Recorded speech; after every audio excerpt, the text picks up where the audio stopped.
Sambhaji Maharaj fought till his last breath. Chhaava की धूम मची हुई है। अगर आप भारत की सच्चाई जानना नहीं चाहते हैं तो छावा मत देखिए। अगर आप हमारे इतिहास के एक सच्चे नायक को भूलना चाहते हैं तो छावा मत देखिए। अगर आप मुगलों का असली चेहरा नहीं देखना चाहते हैं तो छावा मत देखिए। लेकिन अगर आप में सच्चाई सुनने का साहस है तो छावा देखिए और ये वीडियो भी, क्योंकि ये वीडियो देखने के बाद समाज में बहुत लोग मुझसे नफरत करेंगे, लेकिन ये नफरत मैं सहन करने को तैयार हूँ, क्योंकि मेरा मकसद है सिर्फ एक, आप तक छत्रपति संभाजी महाराज की सच्चाई पहुंचाना।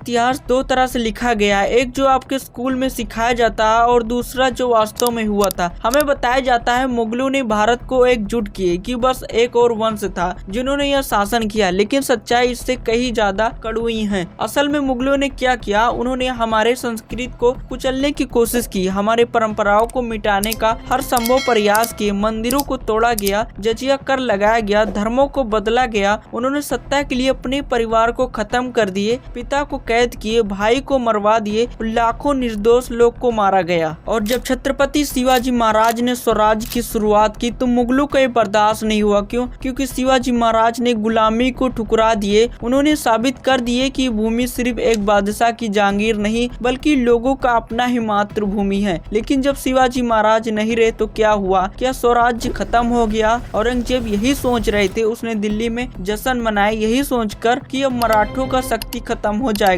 लेकिन उसे ये नहीं पता था कि शेर का बेटा भी शेर होता है। यहाँ से शुरू होता है छत्रपति संभाजी महाराज की स्टोरी, एक ऐसी स्टोरी जो इतिहास में दबाने का हर संभव कोशिश किया गया है। छत्रपति संभाजी महाराज केवल 23 साल के थे जब उन्होंने अपने कंधों पर स्वराज की जिम्मेदारी उठाई। 1681 से 1689 तक उन्होंने केवल मुगलों बल्कि पुर्तगालियों, अंग्रेज और डच उपनिवेशवादियों से भी युद्ध लड़े। मुगलों के पास 8 लाख विशाल सेना थी जबकि मराठों के पास सिर्फ 20,000 सैनिक। फिर भी संभाजी महाराज ने 120 से अधिक लड़ाई लड़ी और एक युद्ध भी नहीं हारे। उन्होंने मुगलों के नाक में इस कदर दम कर दिए कि औरंगजेब को उत्तर भारत छोड़कर दक्षिण भारत के दक्कन में आना पड़ा। 1681 में औरंगजेब खुद मराठों की खत्म करने के लिए 5 लाख सैनिक के साथ दक्षिण भारत आए, लेकिन संभाजी महाराज इतने जबरदस्त रणनीति अपनाए कि औरंगजेब अपनी मृत्यु 1707 तक दक्कन से बाहर ही नहीं निकल सके। इतना ही नहीं, मराठों का प्रतिरोध के कारण मुगलों का ताकत धीरे धीरे कमजोर हो गया। यही कारण था कि औरंगजेब भारत का आखिरी शक्तिशाली मुगल सम्राट साबित हुआ। मुगल सेना ने 1684 में कोंकण के बरसाई किले पर हमला किए। संभाजी महाराज ने सिर्फ 10,000 सैनिक के साथ मुगलों को 20,000 सैनिक को हराकर किला बचा लिए। इस युद्ध के बाद मुगलों का एहसास हुआ कि मराठों से लड़ना आसान नहीं होगा। जब मुगलों ने बुंदेलखंड के राजा छत्रसाल बुंदेला पर हमला की तो संभाजी महाराज ने अपने सेना भेजकर राजा छत्रसाल को बचाए। राजा छत्रसाल इतने प्रभावित हुए कि उन्होंने मराठ स्वराज का समर्थन देना शुरू कर दिए। बाद में यही राजा छत्रसाल बुंदेला पेशवा बाजीराव प्रथम का समर्थक बने, जिससे मराठों का प्रभाव उत्तर भारत तक फैल गया। संभाजी महाराज ने केवल मुगलों से नहीं बल्कि पुर्तगालियों से भी लड़ाई की है। 1683 में जब पुर्तगालियों ने मराठ का व्यापार रोकने की कोशिश की तो संभाजी महाराज ने गोवा पर चढ़ाई कर दी। उनकी ताकत देखकर पुर्तगालियों ने मुगल से मदद मांगी, लेकिन जब तक मुगल सेना पहुंची तब तक मराठों ने पुर्तगालियों को धूल चटा दिए थे। 1707 में जब औरंगजेब का मृत्यु हुआ तो उसने अपने अंतिम दिन में स्वीकार किए थे, मैंने भारत को जीतने की कोशिश की लेकिन मराठों ने मेरा सारा प्रयास को नाकाम कर दिए। यही परिणाम है संभाजी महाराज और मराठों ने मुगलों का जड़ हिला दिए थे। अगर संभाजी महाराज न होते तो शायद आज भारत का अस्तित्व नहीं होता। उन्होंने सिर्फ एक किला या राज्य की रक्षा नहीं की बल्कि स्वराज की भावनाओं को जीवित रखा। अगर वो हार मान लेते तो शायद आज औरंगजेब पूरे भारत को जीत लेता और मुगलों का शासन कई और दशक तक बना रहता। संभाजी महाराज की मृत्यु होने के बाद मराठों ने संघर्ष को जारी रखा और मुगलों को 50 सालों में पूरी तरह खत्म कर दिए। लोग यही कह सकते हैं कि औरंगजेब ने जितना मंदिर तोड़ा उससे ज्यादा बनवाए, वो बस अपना एक समय का हिस्सा था और उसने वही किया जो उसे सही लगा। लेकिन ये गलत बात है। इतिहास के ठोस परिणाम इस्लाम के सामने टिक नहीं सकता। अगर औरंगजेब मंदिर के रक्षक होते तो उसके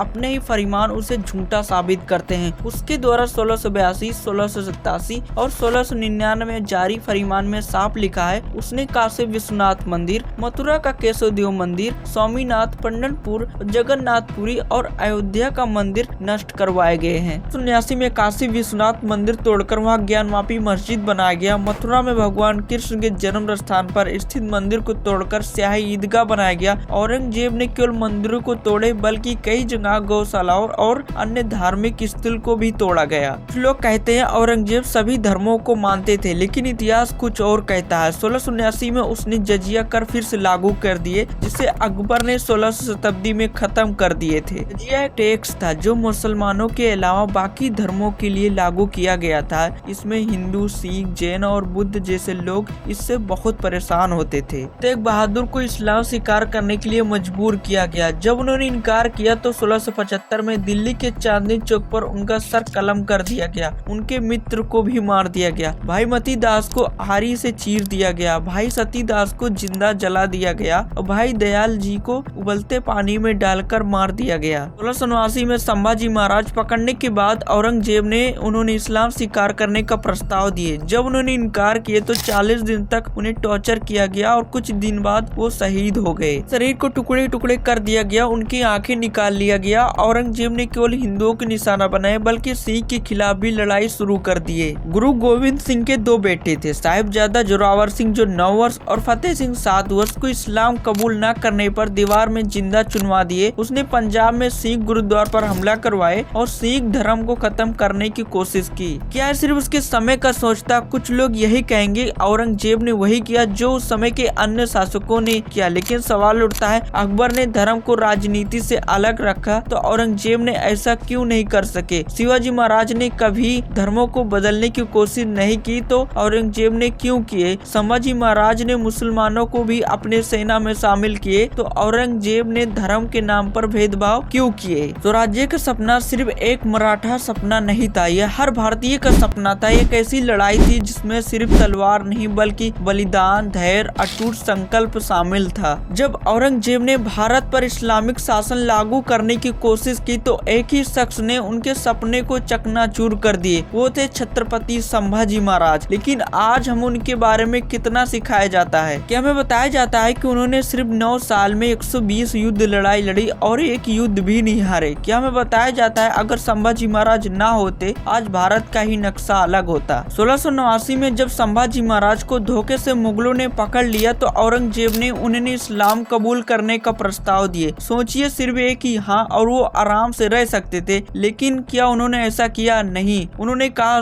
मुझे स्वराज से ज्यादा प्यारा कुछ नहीं है, मेरा अंतिम हृदय स्वराज की सेवा करने के लिए ही बना है। इसके बाद जो हुआ उसे याद करना भी दिल दिला देता है। 40 दिन तक लगातार उनको मारा गया, उनके दांत तोड़ दिया गया, उनके नाखून खींच लिया गया, आंख फोड़ दिया गया, उनके शरीर को लोहे के पंजों से चीर दिया गया और अंत में उनका सर धड़ से अलग कर दिया गया। औरंगजेब को लगा था इस बलिदान से स्वराज्य खत्म हो जाएगा, लेकिन हुआ इसका उल्टा। संभाजी महाराज की मृत्यु होने के बाद मराठियों के खून में ज्वाला भर दी। संभाजी महाराज की बलिदान मराठियों के लिए एक चिंगारी बन गया जिसने औरंगजेब के सपने को राख में बदल दिए। लेकिन क्या हमारी किताब में इस बलिदान का जिक्र किया जाता है? क्या स्कूल में बताया जाता है कि संभाजी महाराज सिर्फ 31 साल की उम्र में शहीद हो गए, लेकिन उनकी शहादत ने मुगलों के ताबूत में आखिरी कील ठोक दिए थे? कर नहीं तो ये केवल एक इतिहास नहीं बल्कि एक अन्याय है। ये हम सभी की जिम्मेदारी है कि हम इस सच्चाई को आगे पहुंचाएं। मैं आपसे एक बात पूछता हूं, अगर आपके स्कूल में इतिहास पढ़ाया जाता है, संभाजी महाराज का अगर चैप्टर है तो कमेंट बॉक्स में जरूर बताना। हमारा मंदिर और ऐतिहासिक किला सिर्फ सरकार की नहीं हमारी भी जिम्मेदारी है। छावा जैसे फिल्म इतिहास को जिंदा रखती है, इन्हें देखें और समर्थन करें और सही जानकारी दूसरों को भी बताएं। इतिहासकारों के अनुसार अगर संभाजी महाराज मुगलों से न लड़ते तो आज भारत का नक्शा बिल्कुल अलग होता। कई ऐतिहासिक दस्तावेज और रिपोर्ट ये बताते हैं उनकी रणनीति भारत के इस्लामीकरण से बचाए रखे और स्वराज्य को भी जिंदा रखे। ब्रिटिश इतिहासकार ग्रीटिफ ने लिखा है अगर संभाजी महाराज इतनी बहादुरी से मुगलों के खिलाफ युद्ध न लड़ते तो शायद आज औरंगजेब पूरे भारत पर इस्लामी शासन लागू कर देता। महाशरी अलंगरी जिससे मुगलों की रिकॉर्ड एपिसोड में बताते हैं कि संभाजी महाराज ने औरंगजेब को 27 साल तक